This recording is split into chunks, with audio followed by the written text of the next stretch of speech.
ಇಂದಿನ ನಮ್ಮ ಅಧ್ಯಯನ ಮತ್ತಾಯನ ಬರೆದ ಸುವಾರ್ತೆ ಮೊದಲನೇ ಅಧ್ಯಾಯ. ಮಲಾಕಿ ಮತ್ತು ಮತ್ತಾಯನ ಬರೆದ ಸುವಾರ್ತೆಗೆ ನಡುವೆ 400 ವರ್ಷಗಳು ಕಾಲಾವಧಿ ಇದೆ.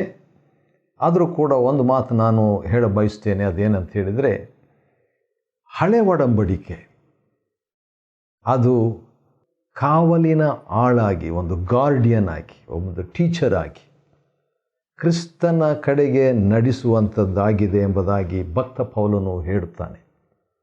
ಗಲಾತ್ಯ 3:24 ಹಳೆ ಒಡಂಬಡಿಕೆ ಕ್ರಿಸ್ತನ ಕಡೆಗೆ ನಮ್ಮನ್ನು ನಡೆಸುವಂಥ ಗಾರ್ಡಿಯನ್ ಆಗಿ, ಪೋಷಕನಾಗಿ ಕೆಲಸ ಮಾಡಿದೆ.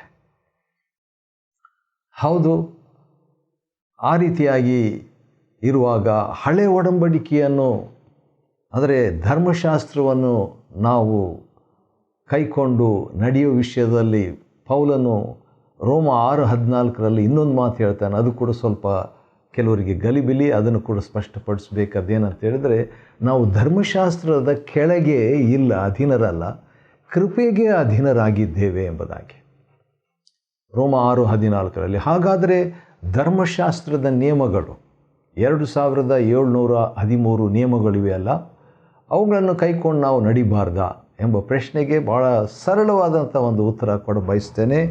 ಹಳೆ ಒಡಂಬಡಿಕೆಯಲ್ಲಿ 2713 ಆದಿಕಾಂಡದಿಂದ ಮಲಾಕಿವರೆಗೆ ಇರುವಂಥ ಈ ನಿಯಮಗಳನ್ನು 3 ಭಾಗವಾಗಿ ಮಾಡ್ಬೋದು. ಒಂದು, ಆಚಾರದ ನಿಯಮಗಳು, ಸೆರೆಮೋನಿಯಲ್ ಲಾಸ್, ನಾಗರಿಕ ನಿಯಮಗಳು ಅಂದರೆ ಸಿವಿಲ್ ಲಾಸ್, ನೈತಿಕ ನಿಯಮಗಳು ಅಂದರೆ ಮಾರಲ್ ಲಾಸ್, ಅಥವಾ ಅದನ್ನು ನಾನು ಸ್ಪಿರಿಚುವಲ್ ಲಾಸ್ ಎಂಬುದಾಗಿ, ಆತ್ಮಿಕ ನಿಯಮಗಳು ಎಂಬುದಾಗಿ ಕರೆಯಲಿಕ್ಕೆ ಇಷ್ಟಪಡ್ತೇನೆ.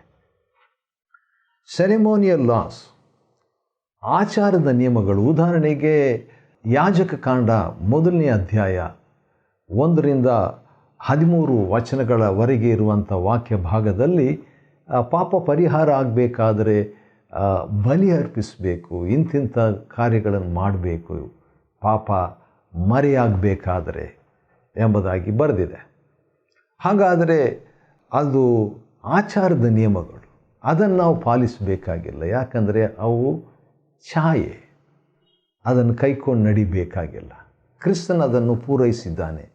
ಕೊಲೊಸಿ 2 ನೋಡೋದಾದರೆ 16-17 ಪ್ರಕಾರ ಆಚಾರದ ನಿಯಮಗಳನ್ನು ಕೈಕೊಂಡು ನಡಿಬೇಕಾಗಿಲ್ಲ. 2ನೇದು ನಾಗರಿಕ ನಿಯಮಗಳು. ಮದುವೆ ಆದಂಥವರು ಯುದ್ಧಕ್ಕೆ ಹೋಗಬಾರದು 1-2 ವರ್ಷ ಎಂಬುದಾಗಿ ಇರುವಂಥದ್ದು, ಅಥವಾ ಧರ್ಮೋಪದೇಶ ಕಾಂಡ 24ನೇ ಅಧ್ಯಾಯ 10-11 ವಚನದಲ್ಲಿ ಸಾಲದ ವಿಷಯದಲ್ಲಿ, ಬಡವರ ವಿಷಯದಲ್ಲಿ ಕೆಲವು ನಾಗರಿಕ ನಿಯಮಗಳಿದೆ. ಅದನ್ನು ನಾವು ಕೈಕೊಂಡು ನಡಿಬೇಕಾಗಿಲ್ಲ. ಆದರೆ 3ನೇ ನಿಯಮ ಇದೆ. ನಾಗರಿಕ ನಿಯಮ ಅಲ್ಲದೆ 3ನೇ ನಿಯಮ ಏನಂತ ಹೇಳಿದರೆ, ಅದು ನೈತಿಕ ನಿಯಮ. ಉದಾಹರಣೆಗೆ ವಿಮೋಚನ ಕಾಂಡ 20ನೇ ಅಧ್ಯಾಯ 1 ಇರುವ ವಾಕ್ಯ ಭಾಗಗಳಲ್ಲಿ ದಶಾಜ್ಞೆ, ಕೊಲೆ ಮಾಡಬಾರ್ದು, ವ್ಯಭಿಚಾರ ಮಾಡಬಾರ್ದು, ಈ ನೈತಿಕ ನಿಯಮಗಳು ಇಲ್ಲವೇ ಆತ್ಮಿಕ ನಿಯಮಗಳನ್ನು ನಾವು ಹಳೆ ಒಡಂಬಡಿಕೆಯಲ್ಲಿದ್ದಾಗ್ಯೂ ಕೈಕೊಂಡು ನಡಿಬೇಕು. ಬಹಳಷ್ಟು ನೈತಿಕ